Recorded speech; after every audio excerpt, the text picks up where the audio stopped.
ಶ್ರೀ ಗುರು ರಾಘವೇಂದ್ರಾಯ ನಮಃ. ನಿತ್ಯಂ ಅಮ್ಮ ಮಗಳು ಯೂಟ್ಯೂಬ್ ಚಾನಲ್ಗೆ ಸ್ವಾಗತ. ನನ್ನ ವಿಡಿಯೋ ನೋಡ್ತಿರುವಂತಹ ಪ್ರತಿಯೊಬ್ಬರಿಗೂ ನನ್ನ ನಮಸ್ಕಾರಗಳನ್ನ ತಿಳಿಸ್ತಾ, ಇವತ್ತಿನ ಈ ವಿಡಿಯೋದಲ್ಲಿ ನಮ್ಮ ಮನೆಯ ಮನದ ಮುದ್ದುರಾರಿಗೆ ನಾನು ಯಾವ ರೀತಿ ಸೇವೆನ ಸಲ್ಲಿಸಿದೆ, ಹಾಗೆ ಈ ದಿನ ನನಗಾದ ಅನುಭವಗಳನ್ನ ಈ ವಿಡಿಯೋ ಮೂಲಕ ತಿಳಿಸ್ತಾ ಇದ್ದೀನಿ. ರಾಯರನ್ನ ಪೂಜಿಸೋದೇ ಒಂದು ಪುಣ್ಯ. ಎಷ್ಟೋ ಜನ ಭಕ್ತರು ರಾಯರನ್ನ ಪ್ರತಿ ಗುರುವಾರ ಅವ್ರವ್ರ ಮನೆಗಳಲ್ಲಿ ಪೂಜಿಸ್ತಾರೆ. ಅದರಲ್ಲಿ ನಾನು ಒಬ್ಳು ಕೂಡ. ತುಂಬ ಹೆಮ್ಮೆ ಅನಿಸುತ್ತೆ ರಾಯರನ್ನ ಪೂಜಿಸೋದಕ್ಕೆ. ನಿಜ ಹೇಳಬೇಕಂತ ಅಂದರೆ ರಾಯರನ್ನ ಪೂಜಿಸೋದ್ರಿಂದ ಆಗುವಂತಹ ಅನುಭವಗಳು ಅಷ್ಟಿಷ್ಟಲ್ಲ.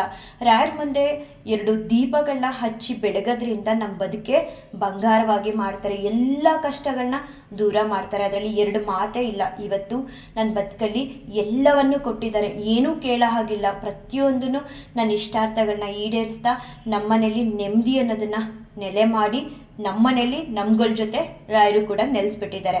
ಪ್ರತಿ ವಾರದ ಹಾಗೆ ಈ ಗುರುವಾರ ಕೂಡ ಮನೇಲಿ ಪೂಜೆ ಮಾಡಬೇಕು ಅಂತ ಹಿಂದಿನ ದಿನನೇ ಮಾರ್ಕೆಟ್ಗೆ ಹೋದೆ. ಏನೋ ಗೊತ್ತಿಲ್ಲ, ನಮ್ಮೂರಲ್ಲಿ 2 ವಾರದಿಂದ ಮಾರ್ಕೆಟ್ಗೆ ಹೋಗ್ತೀನಿ. ಈ ವೈಟ್ ಕಾಕ್ಟ ಹೂ ಬಿಟ್ಟು ಬೇರೆ ಯಾವ ಹೂವು ಸಿಗ್ತಿಲ್ಲ. ನನಗನ್ನಿಸ್ತಿತ್ತು ಮುಂದಿನ ವಾರನೂ ಹೀಗೆ ಆದರೆ ಮೈಸೂರಿಗೆ ಹೋಗಿ ತಂದುಬಿಡೋಣ ಅಂತ. ಮೈಸೂರು ನಮ್ಮೂರಿಗೆ ತುಂಬ ದೂರ, ಆ ಕಾರಣಕ್ಕೆ ಹೋಗೋಕ್ಕಾಗ್ತಿಲ್ಲ. ರಾಯರ ಹತ್ರ ಕೇಳ್ಕೊಂಡಿದ್ದೀನಿ ನೆಕ್ಸ್ಟ್ ವೀಕು ನನಗೆ ಕಲರ್ಫುಲ್ ಆಗಿರೋವಂಥ ಹೂಗಳು ಬೇಕು ಅಂತ.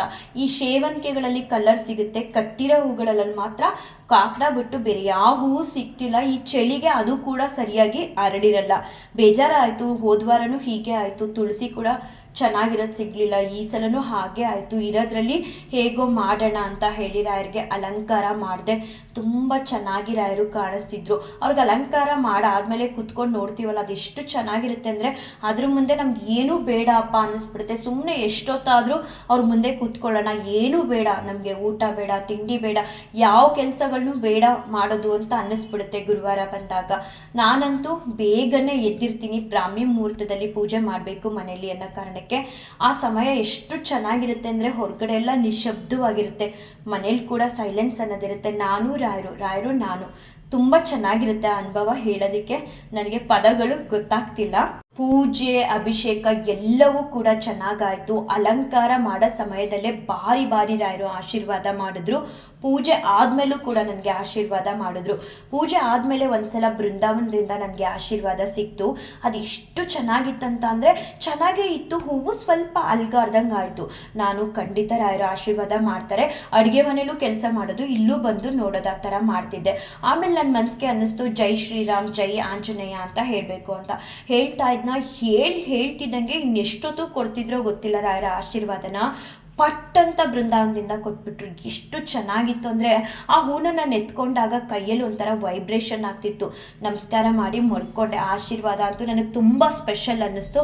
ಅಷ್ಟು ಮಾತ್ರ ಅಲ್ಲ, ಇವತ್ತು ಪೂಜೆ ಮಾಡೋ ಸಮಯದಲ್ಲಿ ನಾನು ನಮ್ಮ ಮನೆಯವರಿಬ್ಬರು ಸೇರ್ಕೊಂಡು ಅಭಿಷೇಕ ಮಾಡಿದ್ರು. ನಮ್ಮ ಮನೆಯವ್ರಿಗೂ ಕೂಡ ರಾಯರ ಆಶೀರ್ವಾದ ಮಾಡಿದ್ರು. ಇವತ್ತು ನನ್ನ ಮಗಳಿಗೂ ಕೂಡ ರಾಯರ ಆಶೀರ್ವಾದ ಮಾಡಿದ್ರು ತುಳಸಿನ. ನಾನು ಗುರುಸ್ತೋತ್ರ ಹೇಳೋ ಸಮಯದಲ್ಲಿ ನಿದ್ದೆ ಮಾಡಿಬಿಟ್ಟೆ. ಏನೋ ಗೊತ್ತಿಲ್ಲ, ನಾನು ಗುರುಸ್ತೋತ್ರ ಹೇಳ್ತಾ ಇದ್ದೀನಿ, ಸ್ವಲ್ಪ ನಿದ್ದೆ ಬರ್ತಿದೆ. ಆಗಲೇ ನಾನು ಅಂದ್ಕೊಂಡೆ ಪೂಜೆಗೂ ಮುಂಚೆ ರಾಯರು ಬಾರಿ ಆಶೀರ್ವಾದ ಮಾಡಿದ್ರು. ನಾನು ಈ ರೀತಿ ಗುರುಸ್ತೋತ್ರ ಹೇಳಿದ್ರೆ ಇವತ್ತು ನನಗೆ ರಾಯರಿಂದ ಆಶೀರ್ವಾದ ಸಿಗಲ್ಲ, ಪ್ಲೀಸ್ ಅಪ್ಪ ನನಗೆ ಭಕ್ತಿ ಕೊಡು, ಯಾಕೆ ಈ ಥರ ಆಗ್ತಿದೆ ಅಂತ ಹೇಳೇ ನಾನು ರಾಯರಿಗೆ ಗುರುಸ್ತೋತ್ರ ಹೇಳಿ ಮುಗಿಸಿ ನೈವೇದ್ಯ ಎಲ್ಲ ಮಾಡಿದೆ. ಅದಾದಮೇಲೆ ಮಂಗಳಾರತಿ ಮಾಡೋ ಸಮಯದಲ್ಲಿ ನಮ್ಮ ಮನೆಯವ್ರು ಹಿಂದೆ ನಿಂತಿದ್ರು. ನಾನು ಮಂಗಳಾರತಿ ಮಾಡುವಾಗ ನಾನೇ ಮಾಡ್ತೀನಿ ಆಲ್ಮೋಸ್ಟ್ ಗುರುವಾರ. ಆ ಸಮಯದಲ್ಲಿ ರಾಯರಿಂದ ಒಂದು ಬಿಳಿ ಸೇವಂತಿಗೆ ಆಶೀರ್ವಾದವಾಗಿ ಸಿಗುತ್ತೆ. ಆದರೆ ನಾನು ನೋಡಲ್ಲ, ನಮ್ಮ ಮನೆಯವ್ರು ನೋಡ್ತಾರೆ. ಅವಾಗ ನನ್ಗನ್ಸುತ್ತೆ ನಾನು ಗುರುಸ್ತೋತ್ರ ಹೇಳೋ ಟೈಮಲ್ಲಿ ಸ್ವಲ್ಪ ನಿದ್ದೆ ಬರಂಗಾಯ್ತಲ್ಲ, ಆ ಕಾರಣಕ್ಕೆ ನನಗೆ ರಾಯರ ಆಶೀರ್ವಾದ ನೋಡೋದಕ್ಕಾಗ್ಲಿಲ್ವೇನೋ ಅಂದ್ಕೊಳ್ತೀನಿ. ಅದಾದಮೇಲೆ ಪ್ರದಕ್ಷಿಣೆ ನಮಸ್ಕಾರ ಎಲ್ಲ ಮಾಡಿ ನಾನು ವಿಡಿಯೋ ಶೂಟ್ ಮಾಡ್ಕೊಳ್ತಿರ್ತೀನಿ ರಾಯರದು. ಇವತ್ತು ಸಾಂಬ್ರಾಣಿ ಎಲ್ಲ ಹಾಕಿದ್ದೆ ಮನೇಲಿ. ಆ ಟೈಮಲ್ಲಿ ನಾನು ವಿಡಿಯೋ ಶೂಟ್ ಮಾಡ್ತಾರ ಸಮಯಕ್ಕೆ ಸರಿಯಾಗಿ ರಾಯರು ಒಂದು ಸೇವಂತಿಗೆ ಹೂನ ಹಾರದಿಂದ ಜಾರಿಸ್ತಾರೆ. ಆವಾಗ ತುಂಬ ಖುಷಿಯಾಗುತ್ತೆ. ಅದಾದ್ಮೇಲಂತೂ ಅಮ್ಮನವರಿಂದ ತುಂಬಾ ಆಶೀರ್ವಾದ ಸಿಕ್ತು. ವಿಶೇಷವಾಗಿ ಹೇಳಬೇಕಂತ ಅಂದರೆ ಒಂದು ದಾಸವಾಳ ಮಾಡಿಸಿದ್ದೆ ನಾನು ವೀಣೆಗೆ. ನಿಜವಾಗ್ಲೂ ನಾನು ಅದನ್ನೇ ನೋಡ್ತಾ ಇದ್ದೆ, ರಾಯರು ಯಾವಾಗಲಾದರೂ ಆಶೀರ್ವಾದವಾಗಿ ಆ ಹೂನ ಕೊಟ್ಬಿಡ್ತಾರ ಅಂತ. ಅದಂತೂ ಹಿಂಗೆ ಜಾಸ್ತಿ ಮುಂದೆ ತರ್ತಿದ್ರು, ಬಟ್ ಕೊಡಲಿಲ್ಲ. ಸರಿ, ಮನೆ ಕೆಲಸ ಎಲ್ಲ ಮುಗಿಸಿ ಮಧ್ಯಾಹ್ನ ಬಂದು ದೇವ್ರ ಮನೇಲಿ ಕೂತ್ಕೊಂಡೆ. ಆ ಸಮಯದಲ್ಲಿ ನಾನು ಬೆಳಿಗ್ಗೆ ಎಲ್ಲ ರಾಯರಿಂದ ಎಲ್ಲೆಲ್ಲ ಆಶೀರ್ವಾದ ಆಗಿರುತ್ತೆ ಅದನ್ನೆಲ್ಲ ಕಲೆಕ್ಟ್ ಮಾಡಿಕೊಂಡು ಆಮೇಲೆ ಎಲ್ಲಾದರೂ ಹೂ ಮುಡಿಸ್ಬೇಕು ಅಂತ ಮನಸ್ಸಿಗೆ ಬಂದರೆ ಮುಡಿಸಿ ಮತ್ತೆ ನಾನು ರಾಯರ ರಾಯರ ಸೇವೆನ ಮಾಡ್ತೀನಿ. ಇವತ್ತು ಹಾಗೆ ಮಾಡ್ತಿರೋ ಸಮಯದಲ್ಲಿ ವೀಣೆಲಿ ಇಟ್ಟಿದ್ದಂತಹ ದಾಸವಾಳ ಹೂವು ಬೆಳಗ್ಗೆಯಿಂದ ಜಾರಿಸ್ದಂಗೆ ಇಟ್ಟಿದ್ರು ರಾಯರು. ಯಾವ ಕ್ಷಣಕ್ಕೆ ಕೊಡ್ತಾರೆ ಅನ್ನೋದು ಗೊತ್ತಾಗ್ತಿರ್ಲಿಲ್ಲ. ಆದರೆ ಮಧ್ಯಾಹ್ನ ರಾಯರ ಮುಂದೆ ಕೂತು ಗುರುಸ್ತೋತ್ರ ಹೇಳೋ ಸಮಯದಲ್ಲಿ ದಾಸವಾಳನು ಕೂಡ ಆಶೀರ್ವಾದವಾಗಿ ಕೊಡ್ತಾರೆ. ನನಗೆ ಆ ದಾಸವಾಳದ ಮೇಲೆ ಕಣ್ಣಿರುತ್ತೆ, ಅದನ್ನು ಕೂಡ ಆಶೀರ್ವಾದವಾಗಿ ಕೊಡ್ತಾರೆ. ಅಷ್ಟು ಮಾತ್ರ ಅಲ್ಲ, ಈ ಕಾಮಧೇನುಗೆ ಒಂದು ವೈಟ್ ಹೂ ಹಾಕಿ ಅದ್ರ ಮೇಲೆ ಬಟನ್ಸ್ ಮುಡಿಸಿರ್ತೀನಿ ಬೆಳಿಗ್ಗೆ ಚೆನ್ನಾಗಿ ಕಾಣಿಸ್ಲಿ ಅನ್ನೋ ಕಾರಣಕ್ಕೆ. ಅದನ್ನು ಕೂಡ ನೋಡ್ತಿದ್ದಂಗೆ ಗುರುಸ್ತೋತ್ರ ಹೇಳ್ತಾ ಕೊಟ್ಬಿಡ್ತಾರೆ. 3 ಬಾರಿ ನನಗೆ ಮಧ್ಯಾಹ್ನ ಆಶೀರ್ವಾದ ಸಿಕ್ತು. ಅಷ್ಟು ಮಾತ್ರ ಅಲ್ಲ, ಸಂಜೆ ಪೂಜೆಲಿ ಕೂಡ ನನಗೆ ರಾಯರು 3 ಬಾರಿ ಆಶೀರ್ವಾದ ಕೊಟ್ಟರು. ಪೂಜೆಗೂ ಮುಂಚೆ ನಾನು ಆಚೆ ಹೋಗಬೇಕಾಗಿತ್ತು. ನನ್ನ ಫ್ರೆಂಡ್ ಸ್ವಲ್ಪ ಕೆಲಸ ಇದೆ ಗೋಲ್ಡ್ ಶಾಪಲ್ಲಿ ಬನ್ನಿ ಅಂತ ಕರ್ಕೊಂಡು ಹೋಗಿದ್ರು. ಅವ್ರಿಗೆ ಗೊತ್ತು ನಾನು 6:30 ಆದರೆ ಮನೆಗೆ ವಾಪಸ್ ಬರಬೇಕು ಅಂತ ಹೇಳಿ. ಸರಿ, ನಾನು ಆ ಗೋಲ್ಡ್ ಶಾಪ್ಗೆ ಹೋದಾಗ ನನ್ನ ಮನಸ್ಸಲ್ಲಿ ಎಲ್ಲಿಲ್ದಿರೋ ಆಸೆಗಳು ಹುಟ್ಕೊಳ್ಳೋದಕ್ಕೆ ಶುರುವಾಗುತ್ತೆ. ನಾನು ರಾಯರ ಹತ್ರ ಬಂದು ಹೇಳ್ತೀನಿ, ನನಗೆ ಈ ಥರ ದೇವ್ರ ಮನೆಗೆ ಒಂದಷ್ಟು ವಸ್ತುಗಳು ಬೇಕು, ಸಿಲ್ವರ್ದು ತಗೋಬೇಕು. ಮತ್ತು ನನ್ನ ಮನಸ್ಸಲ್ಲೂ ಏನೋ ಒಂದು ಆಸೆ ಇತ್ತು. ರಾಯರ ಹತ್ರ ಹೇಳಿದೆ ನನಗೆ ಈ ಥರ ಬೇಕು ಅಂತ. ಆ ಸಮಯಕ್ಕೆ ಸರಿಯಾಗಿ ರಾಯರು ಒಂದು ಸೇವಂತಿಗೆ ಹೂವನ್ನ ಫುಲ್ ಕಂಪ್ಲೀಟಾಗಿ ನನಗೆ ಆಶೀರ್ವಾದ ಮಾಡಲಿಲ್ಲ. ಹಾರದಲ್ಲಿ ಇದ್ದಿದ್ದಂಥ ಒಂದು ಸೇವಂತಿಗೆ ಹೂವನ್ನೇ ಅಲ್ಗಾಡಿಸಿ ಆಶೀರ್ವಾದ ಮಾಡಿದ್ರು. ಮೀನ್ಸ್ ಆಗುತ್ತೆ ಅಂತ.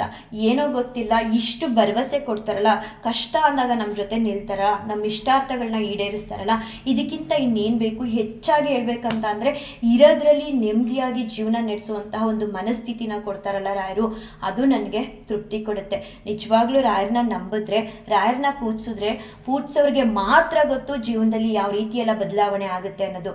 ನಾನು ಪ್ರತಿಯೊಬ್ಬರಿಗೂ ಹೇಳೋದು, ಹೀಗೆ ಪೂಜೆ ಮಾಡಬೇಕು, ಹೀಗೆ ಮಾಡಬಾರ್ದು ಅಂತ ಅಲ್ಲ. ನಿಮಗೆ ಮನಸ್ಸಿಗೆ ಯಾವ ರೀತಿ ರಾಯರು ತೋರಿಸ್ತಾರೋ ಆ ರೀತಿ ಮನೇಲಿ ತುಂಬ ಸಿಂಪಲ್ಲಾಗಿ ಏನು ಮಾಡಲಿಲ್ಲ ಅಂದ್ರೂ ತುಪ್ಪ ದೀಪ ಹಚ್ಚಿ ರಾಯರ ಹತ್ರ ನಿಮ್ಮ ಇಷ್ಟ, ನಿಮ್ಮ ಕಷ್ಟಗಳು ಏನೇ ಇದ್ದರೂ ಒಂದು ಬಾರಿ ಅವ್ರಿಗೆ ತಿಳಿಸಿ. ಅಥವಾ ನಮ್ಮನ್ನು ನೀವು ಮಕ್ಕಳಾಗಿ ಸ್ವೀಕಾರ ಮಾಡಿ ಅಂತ ಹೇಳಿ ನೋಡಿ. ಖಂಡಿತ ಯಾವ ಸಮಯಕ್ಕೆ ಏನು ಕೊಡಬೇಕು, ಕೊಡಬಾರ್ದು. ಹಾಗೆ ನಮಗೆ ಕಷ್ಟ ಬರೋದಕ್ಕೂ ಮುಂಚೆ ರಾಯರು ನಮಗೆ ಸೂಚನೆ ಕೂಡ ಕೊಡ್ತಾರೆ, ಈ ಥರ ಬರ್ತಿದ್ದೆ, ನೀನು ಕೇರ್ಫುಲ್ ಆಗಿರು ಅಂತ. ನಮ್ಗೆ ಅದು ಅರ್ಥ ಆಗಲಿಲ್ಲ ಅಂದರೂ ಅವರೇ ಸ್ವತಃ ನಿಲ್ತಾರೆ. ಆ ಕಷ್ಟಗಳು ನಮ್ಮ ಹತ್ರ ಬರೋದಕ್ಕೂ ಕೂಡ ಬಿಡಲ್ಲ. ಎಲ್ಲ ಅನುಭವಗಳಾಗಬೇಕು ಅಂದರೆ ನಿಮ್ಮ ಮನೆಗಳಲ್ಲಿ ನಿಮಗೆ ರಾಯರು ಯಾವ ರೀತಿ ಮನಸ್ಸು ಕೊಡ್ತಾರೆ ಹಾಗೆ ರಾಯರ ಸೇವೆನ ಮಾಡ್ತಾ ಬನ್ನಿ. ಖಂಡಿತ ನಿಮ್ಮ ಇಷ್ಟಾರ್ಥಗಳೆಲ್ಲ ಈಡೇರುತ್ತೆ, ನಿಮ್ಮ ಕಷ್ಟಗಳೆಲ್ಲ ದೂರ ಆಗುತ್ತೆ. ಮನುಷ್ಯನಿಗೆ ಮುಖ್ಯವಾಗಿ ನೆಮ್ಮದಿ ಅನ್ನೋದು ಬೇಕು ಜೀವನದಲ್ಲಿ, ಅದನ್ನಂತೂ ರಾಯರು ಕೊಟ್ಟೇ ಕೊಡ್ತಾರೆ. ರಾಯರು ಎಲ್ಲರಿಗೂ ಒಳ್ಳೇದು ಮಾಡಲಿ ಅಂತ ಹೇಳ್ತಾ ಶ್ರೀ ಕೃಷ್ಣಾರ್ಪಣಮಸ್ತು, ಶ್ರೀ ಕೃಷ್ಣಾರ್ಪಣಮಸ್ತು, ಶ್ರೀ ಕೃಷ್ಣಾರ್ಪಣಮಸ್ತು.